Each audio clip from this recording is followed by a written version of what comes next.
Ay, si Kuya JC, saan kaya pupunta to? May dala-dalang bigas. Kuya JC, saan ka pupunta? Ay, si Kuya Rab, oh. May dala-dalang bigas, saan kaya papunta to? Kuya Rab, saan ka pupunta? Doon din, sundan ko lang si JC, dalawa kasi ibibigay eh. Ah, ganon? Oh, sige, ingat kayo. Pinapapadiran ko rin yan, mga kababayan. No? Para hindi labas-pasok ang tao. Then, lagyan natin ng combat wire. Ano ba yun? Maraming salamat. Nawa po, mga kababayan, hindi kayo magsawa tumulong sa Team Daddy Frankie, manood, mag-support para mas makatulong pa tayo. Ay, kuya, magandang hapon. Hello, ganda nga din, Daddy Frankie. Kumpleto na?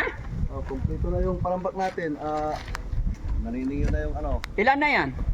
Bali 15 na dump truck po yan. 15? Nabilang mo na? 15 na dump truck yan.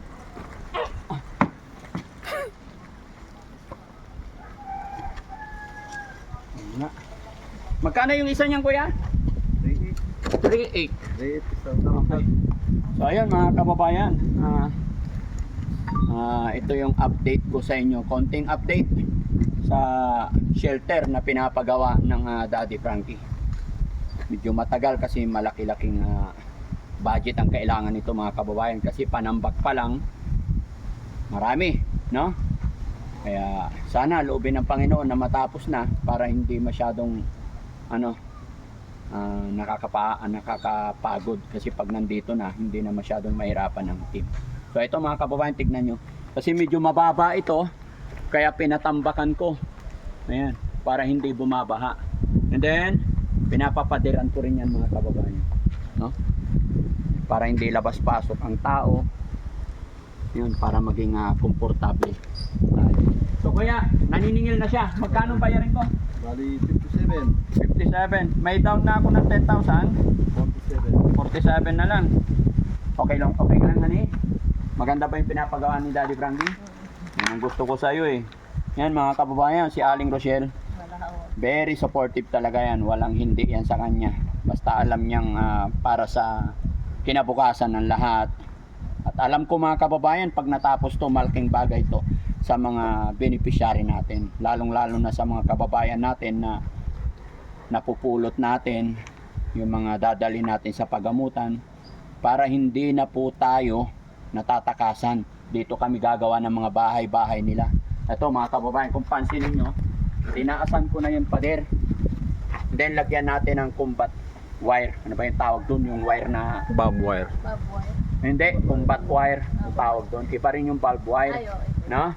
So, para safety tayo, mga kababayan. And then, yung mga walang magagawa, pwede tayong mag-garden dyan, mga kababayan.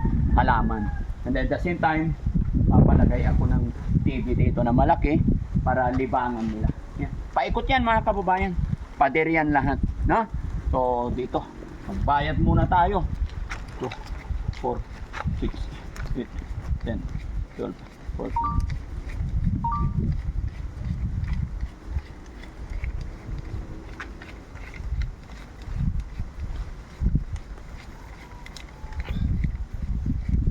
$47.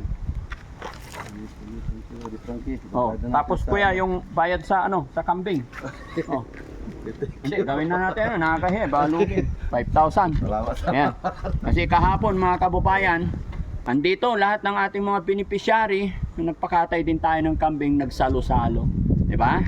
So, maraming salamat. Nawa po, mga kababayan, hindi kayo magsawa tumulong sa Team Daddy Frankie, manood, mag-support para mas makatulong pa tayo. Maraming salamat. Tagumpay ng Team Daddy Frankie, tagumpay natin lahat. Thank you. Ani? Yan, mga kababayan, sa mga hindi pa naka-follow kay Aling Rochelle, yan, paki-support din po ang paboritong asawa ni Daddy Frankie. Bye-bye po. God bless.